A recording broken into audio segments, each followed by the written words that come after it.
Bienvenue sur Leadershift, le podcast qui fait bouger votre leadership. Bonjour, c'est Vincent. Bienvenue dans un nouvel épisode de Leadershift. Vous vous souvenez peut-être, pour les plus fidèles d'entre vous, qu'au début de l'existence de Coapta, le mot d'ordre, le slogan, c'était « Former pour transformer ». Un petit jeu de mots et tout, fort sympathique. Mais comme on a commencé à faire autre chose que de la formation, oui, parce qu'on fait autre chose que de la formation, on a dû changer, donc on a trouvé d'autres trucs. Et donc quand j'ai préparé l'épisode de cette semaine, je me suis dit, tiens, former pour performer. C'est rigolo, c'est un autre jeu de mots. Et du coup, attention danger, ça rime parce que une étude publiée en 2025 dans Human Resource Management démontre quelque chose d'intéressant dont je voulais vous parler à propos de la formation. Alors, c'est une étude qu'on appelle longitudinale parce qu'elle a suivi 36 000 établissements du secteur des soins à domicile en Angleterre sur 5 ans. Ça veut dire que c'est pas une étude photo à un moment donné qui donne des informations, mais voilà, là c'est une étude sur 5 ans, ça veut dire, c'est pour ça qu'on appelle ça une étude longitudinale. Donc ces auteurs, messieurs Georgiadis et Koronelakis, voulaient répondre à une question qui est assez simple, c'est est-ce que former davantage, est-ce que mieux payer ses collaborateurs améliore la performance dans le temps ? Former, payer, on peut imaginer que c'est des facteurs de motivation. Et la réponse est oui, mais une condition curieuse. Et c'est de cette condition curieuse dont on va parler aujourd'hui. Alors, ce que fait la formation, ça confirme ce que suggère l'intuition. C'est qu'en gros, si vous augmentez les investissements en formation, vous obtenez une amélioration mesurable de la performance. Une progression d'une unité dans l'indice de formation correspond à une augmentation d'environ 4% du volume d'activité dans les soins à domicile. Le chiffre est réel, la méthode est solide, c'est prouvé, il y a une augmentation, il y a un lien entre le volume de formation et l'output, la performance. En revanche, ce qu'ils ont découvert, c'est le truc un peu curieux, c'est que l'effet n'est pas universel. Si vous prenez une très jeune entreprise de soins à domicile, avec très peu de compétences opérationnelles, avec peut-être des gens qui viennent d'autres domaines, liés aux soins, mais pas forcément des soins à domicile, alors une formation aura un impact évident et immédiat, ce qui est logique. Vous prenez une équipe de personnes hyper expérimentées qui font des soins à domicile depuis 15 ans, on comprend, on imagine bien qu'effectivement, là, la formation, elle sera moins utile. Et donc, l'effet de la formation sur la performance, il est conditionné par le niveau de capital humain de départ. Avec une équipe déjà expérimentée, qui est stable, qui est bien formée, l'effet de la formation, il est quasiment nul. C'est ce qu'on appelle la loi des rendements décroissants en économie. Et donc ça s'applique aussi au capital humain comme à n'importe quel autre input dans un processus. Et ça, c'est super intéressant. Et donc, pour vous, dirigeants, cadres, RH, avant de décider de former, posez-vous la question. C'est pas tellement, sur quoi je vais former, ni comment, mais quel est vraiment le stock actuel, le niveau de stock actuel du capital humain que j'ai aujourd'hui dans mon entreprise, dans mon organisation ? Est-ce que la formation, c'est vraiment la bonne idée ? Parce que le paradoxe, alors que personne ne mentionne, et surtout pas les consultants qui font de la formation, c'est que la formation, donc, qui fait partie du bundle qu'on appelle Skill Enhancing, dans le vocabulaire des chercheurs, c'est tout ce qui permet d'améliorer les compétences. Il y a d'autres choses à part la formation, mais là, c'est la formation qui nous intéresse. C'est le seul levier RH qui améliore la performance et le turnover. Mais en fait, c'est logique de nouveau. Le mécanisme, il est connu depuis des travaux de Lazare sur le capital humain. Former sur des compétences transférables rend les collaborateurs et les collaboratrices plus attractifs sur le marché externe. Donc on les rend meilleurs pour moi et pour mes concurrents. Et donc si en particulier la rémunération ne suit pas, la formation finance le prochain employeur. Donc, former, yes, mais est-ce que c'est la bonne intervention ? Sous-entendu, quel est le niveau de capital humain de mon entreprise ? Et 2, est-ce qu'il ne risque pas de partir ? Alors, il y a cette fameuse phrase, est-ce que si les gens, si je forme les gens, est-ce qu'ils ne vont pas partir ? Et puis la personne est supposée répondre, mais est-ce que tu n'as pas peur qu'ils restent ? Oui, mais ça, c'est de la blague. La réalité, c'est que la formation peut coûter cher, formation technique en particulier, formation pointue, pour des gens qui vont aller tout de suite chez le concurrent. Donc, c'est pas une raison de ne pas former, mais c'est une raison de ne pas former en l'absence d'autres mesures. Alors on pourrait dire, bon, mais ça c'est la formation, toute formation confondue. Alors maintenant, la formation au management, au leadership. Alors c'est une distinction que les auteurs mentionnent, mais il y a une différence importante, c'est que la formation aux compétences managériales, elle opère différemment de la formation technique. Elle ajoute pas seulement des compétences à des individus, les managers dans ce cas-là, mais elle améliore la façon dont le stock de capital humain, dont les compétences fonctionnent entre elles. Vous voyez ? C'est-à-dire que si je forme un manager au feedback, le fameux feedback, c'est une compétence dont j'augmente la quantité, si on veut bien, et ça a un impact sur toute l'équipe, sur les liens entre les personnes. Donc, une manager mieux formée rend les compétences de son équipe plus productives collectivement. C'est une espèce de méta-compétence, si vous voulez. Alors, c'est un effet de levier sur le capital humain. Et donc, la formation leadership pourrait être moins sensible à la logique des rendements décroissants que la formation technique. Ça veut dire que même dans une équipe dans laquelle le capital humain est déjà important, eh bien, finalement, former l'encadrement ou les personnes à ce qu'on appelle bêtement les soft skills, mais les compétences interpersonnelles, eh bien, a un effet qui est plus positif que si on prend simplement des compétences techniques. Donc, former des managers dans une organisation déjà solide a plus de chances de produire un effet mesurable que d'y ajouter une nouvelle certification métier.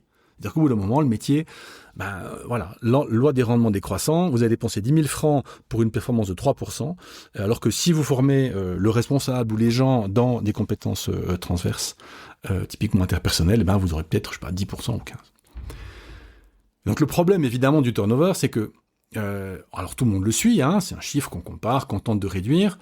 Et ce qui est intéressant avec le turnover, c'est que, alors oui, il fait partir des gens, mais ce que le turnover détruit, c'est pas d'abord les individus qui quittent l'entreprise, c'est la structure invisible qui relie les individus entre eux.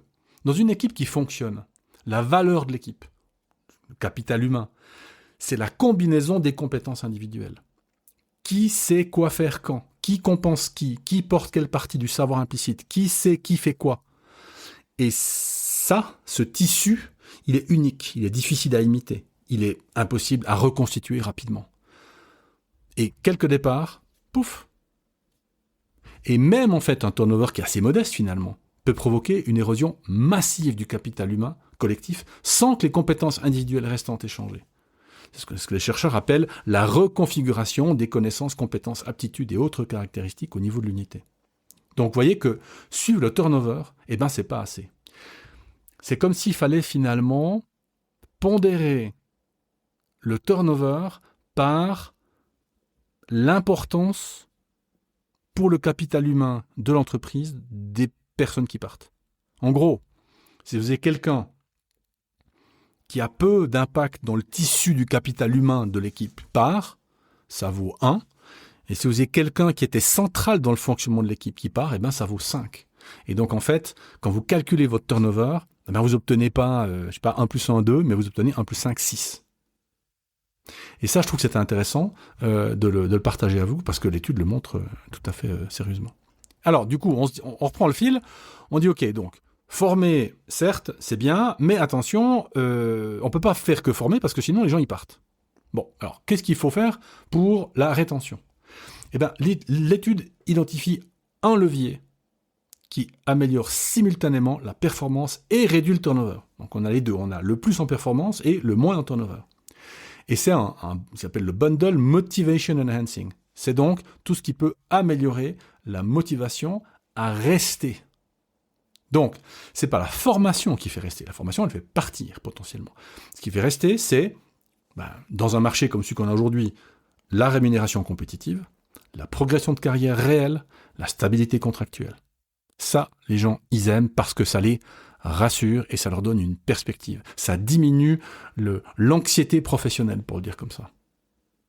Et ça, c'est top.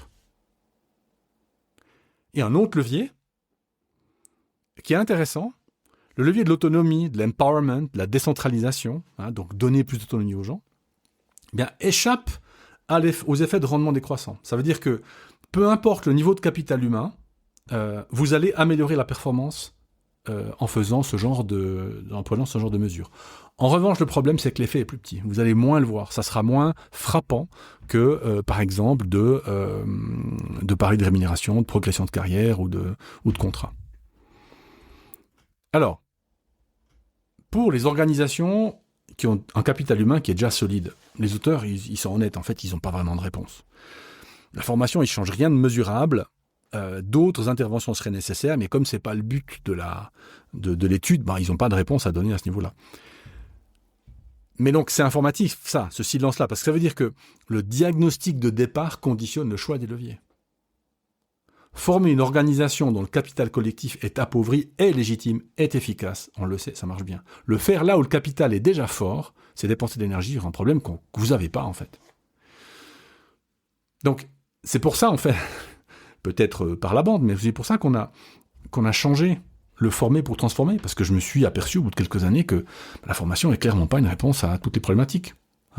Et que des fois, il ne faut pas former, des fois, il faut coacher, des fois, il faut bouger, des fois, il faut diagnostiquer, des fois, il faut travailler en groupe. Enfin, il y a toute une série d'interventions qu'on est aujourd'hui capable de faire, mais qui peuvent amener l'organisation à améliorer sa performance. Alors, il y a une limite à l'étude, c'est le fait que les soins, c'est un secteur qui est particulier. C'est un secteur de service, à grosse intensité humaine, avec des prix parfaitement régulés, une main-d'œuvre qui est souvent pas hyper qualifiée. Et donc, ces conditions-là, évidemment, c'est pas partout. Alors, dans un contexte, par exemple, comme le contexte suisse, avec un système de formation dual qui donne des gens déjà relativement compétents, relativement tôt, en tout cas au niveau technique, le stock de capital humain, le niveau de capital humain, de départ, il est structurellement plus élevé, en fait. Alors, ce qui active précisément la logique des rendements décroissants. C'est-à-dire que vous avez déjà des gens qui sont bien formés. Si vous continuez à les former techniquement, au bout d'un moment, ça servira à pas grand-chose, en fait.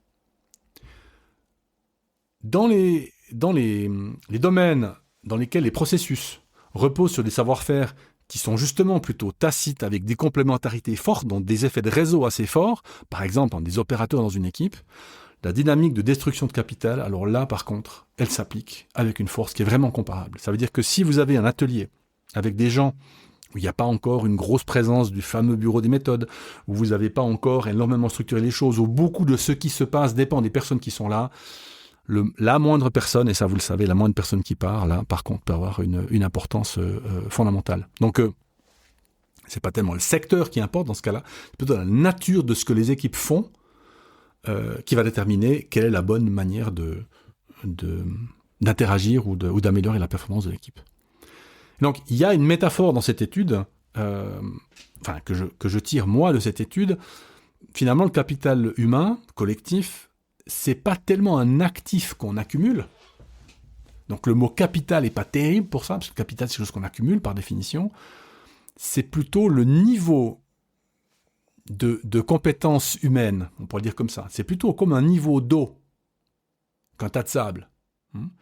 La formation remonte le niveau, le turnover la fait baisser. Et si on ne met pas des conditions qui donnent envie de rester, rémunération compétitive, progression de carrière, stabilité contractuelle, la formation, elle accélère la fuite, elle accélère la baisse de niveau d'eau. Donc, ce que je trouve intéressant, c'est cet aspect un peu contre-intuitif, et donc ça renforce le message que j'essaye de passer depuis quelque temps, qui est avant de décider de former qui que ce soit sur quoi que ce soit, posez-vous un certain nombre de questions. Et si vous trouvez que c'est compliqué, vous savez quoi faire, vous appelez Coopta. À la semaine prochaine. Ciao.